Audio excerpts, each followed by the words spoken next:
இறைமகனேசு கிறிஸ்துவில் மிகவும் பிரியமான சகோதர சகோதரிகளே, நண்பர்களே, குழந்தைகளை, பெற்றோரே, பெரியோரே, இந்த நாளிலே ஆண்டவர் நம்மை ஆசீர்வதிக்கின்றார். மீண்டும் ஒரு நாளை தந்து, மீண்டும் ஒரு இறைவார்த்தையை தந்து நம்மை ஆசீர்வதிக்கும் போது நாம் அவருக்கு நன்றி சொல்லுவோம். அன்பு தெய்வமே, உம்மை போற்றுகின்றோம், உம்மை புகழ்கின்றோம், உமக்கு நன்றி கூறுகின்றோம். உமது மேலான உடனிருப்பை நாங்கள் இந்த நாளிலே உணர்கின்றோம்.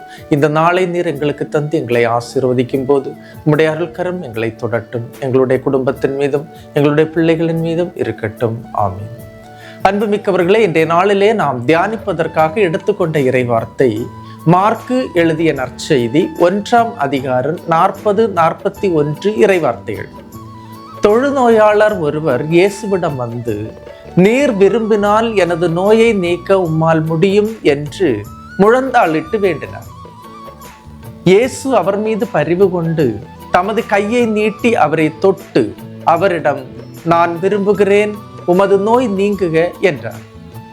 தொழுநோயாளியின் மேல் வைக்கப்பட்டது கடவுளின் கரம். இன்று இந்த கரத்தின் தொடுதலை நானும் அனுபவிக்க வேண்டும். தொழுநோயாளியை தொட்ட அந்த கரம் இன்று எனது குடும்பத்தின் மீதும் வர வேண்டும். எனது குடும்பத்தை தொட வேண்டும். எனது பிள்ளைகளின் மீது வர வேண்டும். எனது பிள்ளைகளை தொட வேண்டும். எனது உடல் நலனின் மீது வர வேண்டும். நோய் எங்கெங்கெல்லாம் இருக்கின்றதோ அங்கெல்லாம் அந்த கரம் என்னை தொட வேண்டும். அதை நான் அனுபவித்து உணர வேண்டும். அதை நான் உளமாற நம்புகிறேன். தொழுநோயாளியை நோக்கி இயேசு நீட்டிய கரம் இன்று கண்ணீரோடு, கவலையோடு, துன்பத்தோடு, துயரத்தோடு ஜெபிக்கின்ற என் மேலும் கண்டிப்பாக வரும். நம்புங்கள், பொருளாதாரத்தில் நலிந்து போன உங்கள் மேல் அந்த கரம் நீட்டப்படுகிறது. இன்றும் வாழுகின்ற கடவுளின் கரம் உங்கள் மேல் உண்டு. நீங்கள் நம்ப வேண்டும்.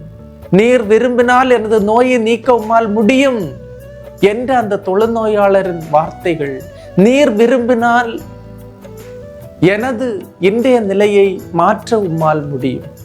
நீர் விரும்பினால் கடன் தொல்லையிலிருந்து எனது குடும்பத்தை மீட்டெடுக்க உம்மால் முடியும். நீர் விரும்பினால் நல்ல எதிர்காலத்தை எனக்கு தர உம்மால் இயலும். எனது விருப்பமல்ல இயேசுவே, உமது விருப்பம் நிறைவேறட்டும். எனது சித்தமல்ல இயேசுவே, உமது சித்தம் நிறைவேறட்டும் என்று நம்மையே முழுமையாக ஒப்பு கொடுக்கும் போது கடவுளின் கரம் நம்மை தொடுகிறது. இயேசு அவர் மீது பரிவு கொண்டு தமது கையை நீட்டி அவரை தொட்டார். எதற்கு இயேசு கரத்தை நீட்டி தொட வேண்டும்? வாய்ச்சொல் மட்டும் போதுமே, நீ நலமாகு என்று வார்த்தையால் மட்டும் சொன்னால் போதுமே. எதற்கு அவர் தொட்டார்? காரணம், தொழுநோயாளர்கள் தீண்டத்தகாதவர்கள். யாரும் அவர்கள் அருகில் செல்ல மாட்டார்கள். அவர்களை தொடமாட்டார்கள். அவர்கள் வாழ்வோரின் நாட்டிலிருந்து ஒதுக்கி வைக்கப்பட்டவர்கள். இயேசு தொட்டார்.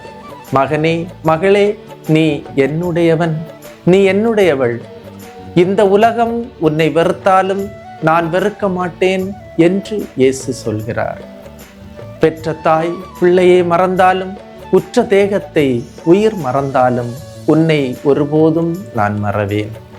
எல்லாம் வல்ல இறைவன், தந்தை, மகன், தூய ஆவியார் உங்களையும் உங்கள் குடும்பத்தையும் நிறைவாய் ஆசீர்வதிப்பாராக. ஆமீன். இயேசுவுக்கே புகழ், இயேசுவுக்கே நன்றி. மரியே வாழ்க.